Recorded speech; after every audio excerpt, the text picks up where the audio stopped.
Hi friends, இப்போ நம்ம என்ன செய்ய போகிறோம்னாக்கா கிறிஸ்மஸுக்கு வடை சுட போகிறோம். வடை சுட்டு எல்லாம் 40 பேருக்கு உள்ளவங்களுக்கு கொடுக்கணும். வடை சுடுறது இப்போ பார்க்கலாமா? அதுக்கு தேவையான பொருள் போட்டுக்கலாமா? உளுந்து அரைச்சி வச்சுருக்கேன், 1.5 கிலோ உளுந்து அரைச்சி வச்சுருக்கேன். தண்ணி தவிர்த்துருக்கேன். அதுக்கு உப்பு போட்டுக்கலாம். உங்களுக்கு எவ்வளோ தேவையான வெங்காயமும் போட்டுங்க. கம்மியாக போட்டுக்கலாம்.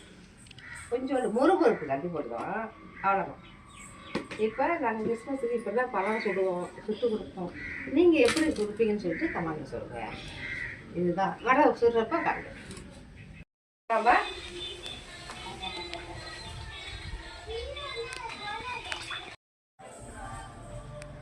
வாழையெல்லாம் வச்சு தட்ட மாட்டேன். இப்படி தான் தட்டி போடுவோம், கையாலே தட்டி விடுவேன்.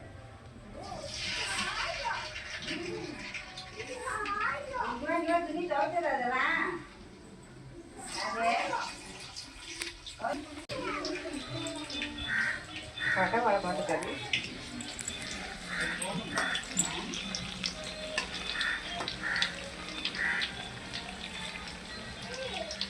கையாக இருக்காமல் தட்டி போடுவாங்க. இலைகளை அதில் வச்சு தட்ட மாட்டேன். கையில் எவ்வளோ வளர்ந்தாலும் கையில் தான் தரும். எப்படி இருப்பாங்க? கரெக்டாக இருக்கும்.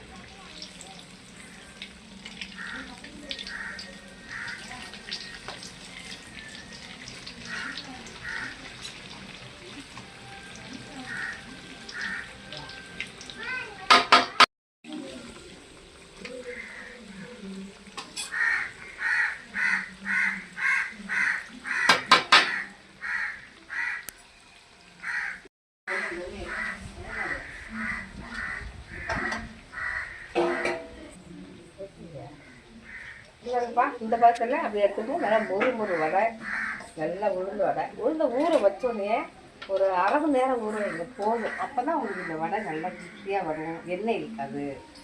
நல்லா அது எப்படி ருசியாக சூப்பராக இருக்கும்.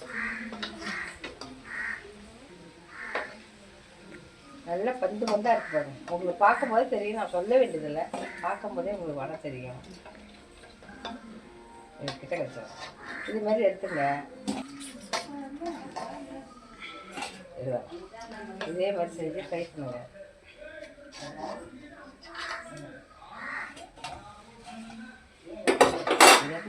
நல்லா சூப்பர் வடை. வடை எல்லாம் பலமாக பாக்கெட் போட்டா இருக்கும். இன்னும் வந்து எல்லாம் எடுத்து கொடுக்குறது வீடியோவில் பார்க்கணும். இப்போதைக்கு தேங்க்யூ.